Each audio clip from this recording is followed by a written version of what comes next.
Form समझ में नहीं आ रहा है लोगों की, जो यहाँ के मूल निवासी है वो लेते हैं। दो भाइयों को फॉर्म दे दिया, दो भाइयों को फॉर्म नहीं दिया, क्या है ये? इसलिए आज हम सब ने उठाना है और ये कंधा से कंधा मिला करके के एक हमारा नहीं है, बिल्कुल हमें मंजूर नहीं है। और जाएंगे तो खाएंगे क्या, बताइए आप। हमारे पास जो कुछ थोड़ा बहुत यहाँ पे। हेलो दोस्तों, जय बद्री विशाल, जय नरसिंह भगवान। कैसे हैं आप लोग? आशा करता हूँ स्वस्थ होंगे, मस्त होंगे। तो मैं हूँ आशीष डिमरी, आद्य गुरु शंकराचार्य जी की पवित्र नगरी ज्योतिर्मठ, जिसे आप जानते हैं जोशीमठ के नाम से। तो जहाँ तक मैं यहाँ के मौसम और नज़ारों की बात करूँ, बहुत ही खूबसूरत। अभी जो कुछ दिन पहले बर्फबारी हुई है, उसके बाद एकदम जो कुछ टाइम पहले यहाँ के वातावरण में आपको धुंध सी दिख रही थी, बिल्कुल साफ और बहुत ही खूबसूरत नज़ारे हैं। और अब आजकल ठंड तो है, लेकिन धूप आने के बाद थोड़ा ठंड कम लगती है, लेकिन नज़ारे देखकर भाई साहब बहुत ही मज़ा आ जाता है।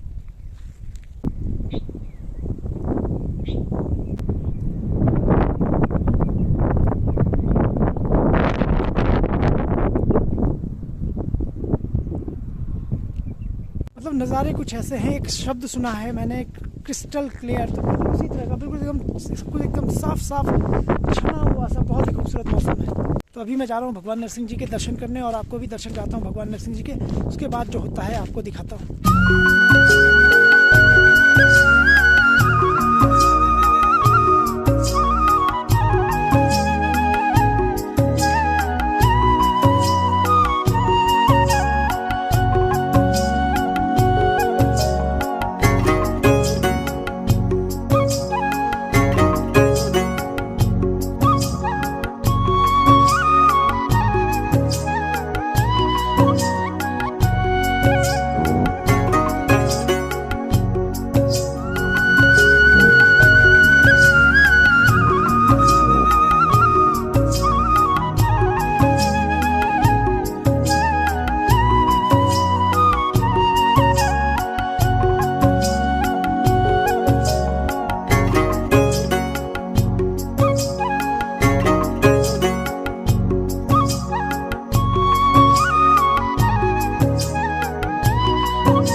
जैसा कि आप सभी जानते हैं, पिछले वर्ष जोशीमठ में भूदशाओं की समस्या देखने को आई थी। उसके बाद देश की जो लगभग शीर्ष सभी जांच करने वाली, सर्वे करने वाली एजेंसियां, उनके द्वारा जोशीमठ की जांच की गई। और अभी पिछले महीने सरकार द्वारा एक नक्शा जारी किया गया है, जिसमें कि जोशीमठ का लगभग 70% से ज़्यादा जो भूभाग है वो खतरे में बताया गया है। और इसके बताने के बाद सरकार द्वारा सर्वेक्षण हेतु एक विकल्प पत्र जारी किया गया। और इस विकल्प पत्र में कुछ भी साफ नहीं है, इस जो स्थितियां हैं उन्हें सही से समझाया नहीं गया है। और जो यहाँ के मूल निवासी हैं, मतलब जिनके यहाँ पे ज़मीनें हैं, जो खेती करते हैं, जिनके गाय वगैरह हैं, मवेशी हैं, उन लोगों के लिए कोई भी ऐसा कुछ प्रावधान नहीं था जो इसमें से कोई विकल्प चुन सके। तो उसके बाद मूल निवासियों द्वारा, स्थानीय निवासियों द्वारा एक बैठक की गई, और जिसमें निर्णय लिया गया कि इस फॉर्म को जब तक स्थितियां साफ नहीं हो जाती, सब कुछ स्पष्ट तरीके से नहीं बता दिया जाता और इसमें क्या होने वाला है, तो तब तक सभी लोग आज जो है ये वो जो विकल्प पत्र है, सभी लोग सामूहिक रूप से खाली ही वापस लौटाएंगे। तो उसके बाद देखते हैं सरकार क्या करती है। तो चलिए चलते हैं, जो यहाँ पे आज ये कार्यक्रम हो रहा है फॉर्म वापस लौटाने का, तो आपको भी दिखाते हैं।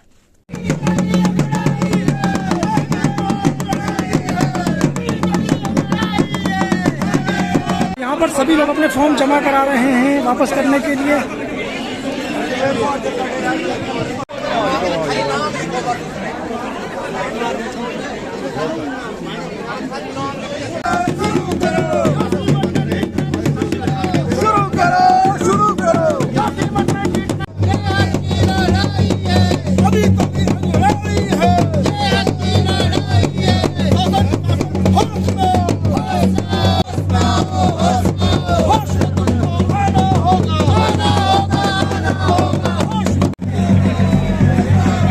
शक्ति आगे से लाइन लगाएं, 2 लाइन बनाएं। सभी लोग पहले आगे महिलाओं को आने दीजिए।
बहुत ही अप्रत्याशित भीड़ कहेंगे इसे। एक ही पुकार पे जो आज लगभग 1000 के आसपास लोग यहाँ पे पहुँच चुके हैं। तो एक सरकार को एक बढ़िया चुनौती यहाँ पे कि अब उसे सुनना जिस लापरवाही से वो ले रही थी अब वैसे नहीं हो पाएगा।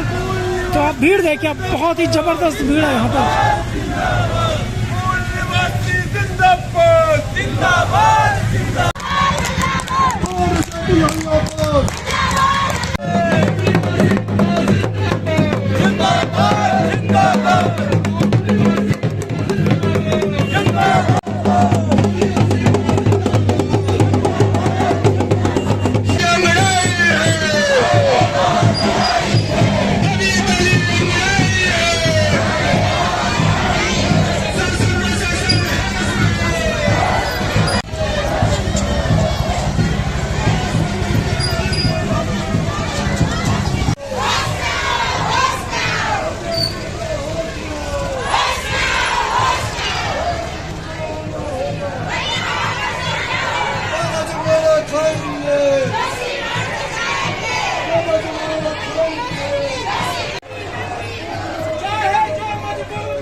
संघर्ष हमारा नारा है, चोर जुल्म की टक्कर से संघर्ष हमारा नारा है, अरे चोर जुल्म की टक्कर से संघर्ष हमारा नारा है। मूल निवासी ने खाना है, मूल निवासी जिंदाबाद, मूल निवासी जिंदाबाद, जिंदाबाद जिंदाबाद।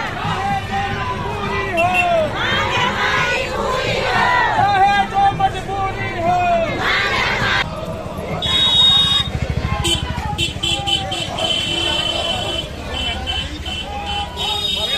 होश में आओ, होश में आओ। शुरू करो, शुरू करो, शुरू करो, शुरू करो।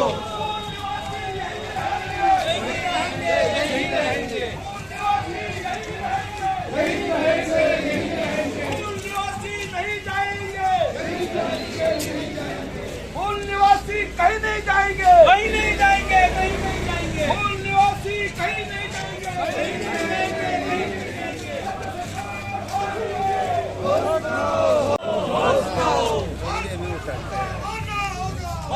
वापस जाना होगा,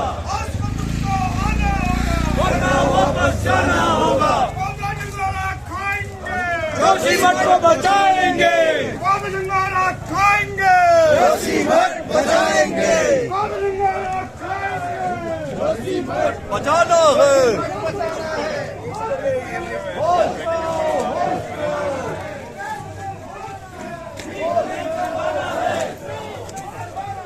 जोशीमठ बचाना है, जोशीमठ बचाना है, जोशीमठ बचाना है, ट्रीटमेंट करवाना है, जोशीमठ बचाना है, ट्रीटमेंट करवाना है, जोशीमठ बचाना है। गोदा चंगोरा खाएंगे, जोशीमठ बचाएंगे, गोदा चंगोरा खाएंगे, जोशीमठ बचाएंगे। जिंदाबाद, जिंदाबाद, जिंदाबाद।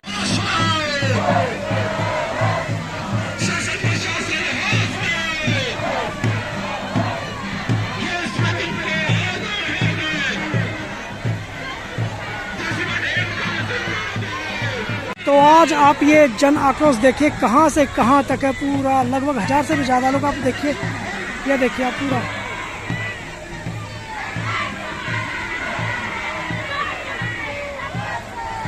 तो देखिए आप लाइन खत्म होने का नाम ही नहीं ले रही है। जहाँ तक आप देंगे पूरी लाइन दिखेगा, अपार भीड़ जिसे कहते हैं। बांटे गए हैं तो लोगों को फॉर्म समझ में नहीं आ रहा है। लोगों की जो यहाँ के मूल निवासी है वो उन फॉर्मों पर आपत्ति दर्ज कर रहे हैं और अपूर्ण फॉर्म को बताते हुए आज शासन प्रशासन को उस फॉर्म को जमा करने के लिए एक शांतिपूर्ण जुलूस के रूप में तहसील प्रशासन तक पहुँचा। यहाँ पे वो सारे फॉर्म जमा किए जाएंगे और एक ज्ञापन के साथ में अपनी मांगों को सरकार के सामने माननीय उप जिलाधिकारी महोदय के माध्यम से रखा जाएगा। तो इसी के लिए ये 9 वार्डों से सभी स्थलीय निवासी लोग यहाँ पर पहुँचे हैं और इनकी ये मांगे हैं कि इस प्रारूप को पुनः एक बार नए तरीके से बनाया जाए ताकि जिसमें सभी समस्याएं संदर्भित की जा सके।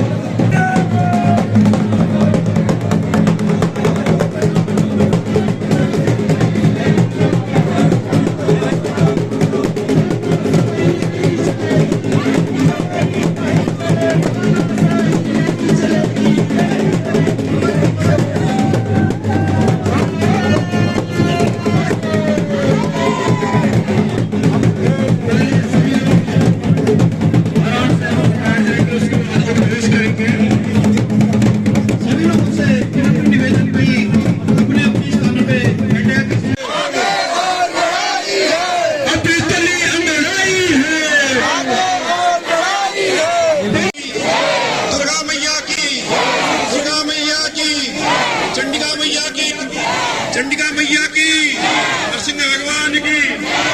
मंगलम गणध्वज मंगलम पुंडरीकाक्ष मंगलाय तनोहरि सर्वमंगल मांगल्ये शिवे सर्वार्थ साधिके शरण्ये त्र्यंबके गौरी नारायण नमोस्तुते। पूरी की पूरी जमीन है। आपने हमको एक पर्चा पकड़ा दिया कल, उस पर्चे में कुछ लोगों के पास गया, फिर कुछ पास नहीं गया। ये भी सरकारी की पत्नी कौन सी नीति है कि कुछ को पर्चे पकड़ा दिए, कुछ को नहीं पकड़ाए। और मुझे लगता है एक एक करके सबको पर्चे पकड़ाने का एक तरीका गवर्नमेंट का, ये गलत बात है। हम तो कहते हैं आइए हमसे खुली बात कीजिए। देखिए अगर जोशीमठ डूब रहा है तो आपने कुछ क्षेत्र चिन्हित किया है, आपका क्षेत्र चिन्हित करना भी गलत है। एक जगह ये बता दें यहाँ से इधर ठीक है उधर खराब है, उधर ठीक है उधर खराब है, एनटीपीसी ठीक है, रविग्राम खराब है, हेलीपैड ठीक है, डाडो खराब है। तो की है कहने छोड़ क्या रेट से जो लोग जाना भी चाह रहे होंगे वो किस रेट से जाएंगे? बिल्कुल हमें मंजूर नहीं है। और जाएंगे तो खाएंगे क्या बताइए आप? हमारे पास जो कुछ थोड़ा बहुत यहाँ पे है, दुकान है, बाजार है, घर है, खेती है, पाती है, सेब है, आलू है, हम कहाँ ये ठाना है, हम सब ने ये ठाना है, रूखा सूखा खाएंगे, जोशीमठ के पुश्तैनी मूल निवासी और जोशीमठ की सम्मानित जनता, आज जरूर इस प्रकार से हमें ये कहना पड़ा कि 20 जनवरी को जिस प्रकार से आपदा सचिव ने बताया कि जोशीमठ के ये क्षेत्र सुरक्षित नहीं है। कहने का प्रश्न यह है कि सरकार को अगर सुरक्षित दिखाना है, हमको सुरक्षित दिखाया। मत सोचिए कि केवल हम अपने साथ हैं। हम ये चाहते हैं जिस प्रकार से फॉर्म भरे हैं, हमने प्रशासन से कह दिया है। आप कह रहे हैं ना भैया, नहीं इसमें क्या मैं पटवारी हूं कोई कि बता दूं मैं अपना खसरा नंबर? किस प्रकार से बताऊंगा मैं खसरा नंबर? अरे भाई हमें फॉर्म की क्या जानकारी नहीं है। और लोगों के घर में 4 भाई रहते हैं, 2 भाइयों को फॉर्म दे दिया, 2 भाइयों को फॉर्म नहीं दिया, क्या है ये? इसलिए आज हम सब ने उठाना है और ये कंधा से कंधा मिला करके के एक हमारा नहीं है। मुझे तो अफसोस इस बात का है कि बहुत से घरों में किसी सरकारी कर्मचारी नौकरी करता है, लेकिन हमारा गरीब आदमी जो लकड़ी बेच करने के बाद, घास काटने के बाद अपने दूध को बेचता है, उसकी आजीविका कैसे चलेगी? सरकार तो कह रही है यहाँ चले जाओ बसने, वहां चले जाओ बसने, लेकिन मैं ये कह देना चाहता हूं जिस भाई के यहाँ अगर 4 बच्चे हैं वो दूध पाल करके आजीविका, क्या सरकार ने हमारी सामाजिक आर्थिकी के बारे में सोचा? नहीं सोचा है। हम समस्त मूल पुश्तैनी निवासी यह मांग करते हैं कि नंबर 1, जोशीमठ के मूल पुश्तैनी निवासियों के न केवल प्रभावित होने वाली भूमि एवं भवन है, बल्कि मारवाड़ी से लेकर सुनील, गौख, औली एवं होसी से लेकर रोगड़, मनोटी, औचा, औली तक निजी भूमि, गौशाला, गौचर बनघट, देवालय, मठ मंदिर तो है ही एवं पीढ़ियों से जुड़ा हुआ लगाव भी है। ऐसी स्थिति में मूल पुश्तैनी निवासी अपनी भूमि को छोड़कर अन्य कहीं भी नहीं जाना चाहते हैं और जोशीमठ की भूमि का उपचार, ट्रीटमेंट जल्द से जल्द शुरू किए जाने की मांग करते हैं। नंबर 2, जोशीमठ के मूल निवासियों का श्री नरसिंह मंदिर एवं श्री बद्रीनाथ मंदिर से अनादिकाल से जुड़ाव रहा है। आदि गुरु शंकराचार्य से पूर्व से ही रावल शाही और बाद में वर्ष 1939 में गठित श्री बद्रीनाथ केदारनाथ मंदिर समिति ने भी स्थानीय मूल पुश्तैनी निवासियों के हक हकूक को सुरक्षित रखे हैं। इसलिए मूल पुश्तैनी निवासी श्री बद्रीनाथ मंदिर एवं श्री नरसिंह मंदिर से पूर्ववत जुड़े रहेंगे ताकि समस्त मान्यताएं एवं धार्मिक परंपराएं अक्षुण्ण रह सके। नंबर 3, जोशीमठ के भू सर्वेक्षण की वैज्ञानिक रिपोर्ट से भी मूल पुश्तैनी निवासी संतुष्ट नहीं है, जिसका प्रमुख कारण सेना, आईटीबीपी, एनटीपीसी व अन्य सरकारी भवनों को सुरक्षित क्षेत्र में दर्शाया गया है, जबकि मूल पुश्तैनी निवासियों के गांव घरों को उच्च जोखिम क्षेत्र में दर्शाया गया है। उक्त वैज्ञानिक रिपोर्ट के आधार को सार्वजनिक किया जाए। नंबर 4, जोशीमठ भूदसाव आपदा जनवरी 2023 में आपदा प्रबंधन अधिनियम के तहत नगर पालिका जोशीमठ के सभी प्रकार के निर्माण कार्यों पर प्रतिबंध लगा दिया गया था,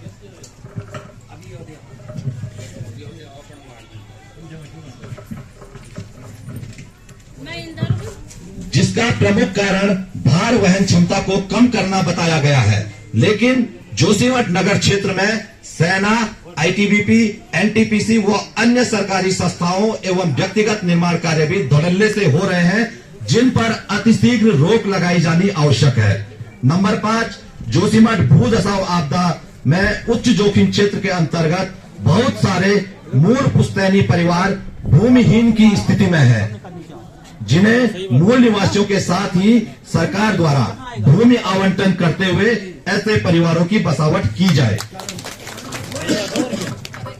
नंबर 6, जोशीमठ भू धसाव प्रभावित क्षेत्र में पत्थरों के पुश्तैनी भवन जो उत्तराखंड की धरोहर है, इन धरोहरों को बनाने में वर्षों लगे हैं। इन पत्थरों के पुश्तैनी भवनों को भी उच्च जोखिम क्षेत्र के अंतर्गत असुरक्षित श्रेणी में रखा गया है तथा इनका मुआवजा दर अभी तक तय नहीं हुई है। इन पत्थरों के पुश्तैनी भवनों को भी आवासीय भवनों की तर्ज पर मुआवजा दिया जाए। नंबर 7, जोशीमठ भू धसाव क्षेत्र अंतर्गत समस्त होटल, होम स्टे, व्यावसायिक प्रतिष्ठान, दुकान आदि से स्लैब को हटाते हुए आवासीय भवनों की तर्ज पर मुआवजा दिया जाए। नंबर 8, भू धसाव प्रभावित नगर जोशीमठ के समस्त मूल पुश्तैनी निवासियों की आर्थिकी इसी नगर से जुड़ी हुई है। अन्यत्र भेजने की स्थिति में मूल पुश्तैनी निवासियों की आजीविका के साधन समाप्त हो जाएंगे। इस पर भी विचार किया जाना नितांत आवश्यक है एवं प्रत्येक प्रभावित परिवार को रोजगार दिया जाना जरूरी है। तो ये सभी महत्वपूर्ण बातें हमने आज के इस ज्ञापन में लिखी है और इससे पूर्व भी हमारे द्वारा जोशीमठ मूल निवासियों के द्वारा 2 ज्ञापन पूर्व में भी दिए गए हैं। आप इस ज्ञापन को दे दें और फॉर्मों को भी यहीं पे से दिया जाएगा। क्या बोले?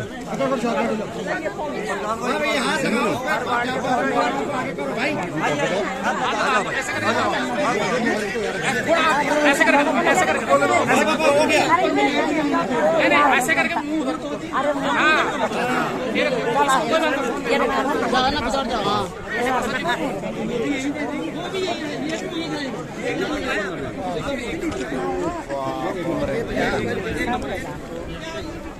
तो अभी फिलहाल सभी लोगों ने फॉर्म जमा करा दिए हैं, ज्ञापन जमा हो चुका है। इसी के साथ इस ब्लॉग को यहीं पे खत्म करते हैं। उम्मीद करता हूँ आपको ये ब्लॉग पसंद आएगा। पसंद आया हो तो प्लीज़ लाइक कीजिए, शेयर कीजिए, सब्सक्राइब कीजिए। तब तक जय बद्री विशाल, जय नरसिंह भगवान। फिर मिलता हूँ।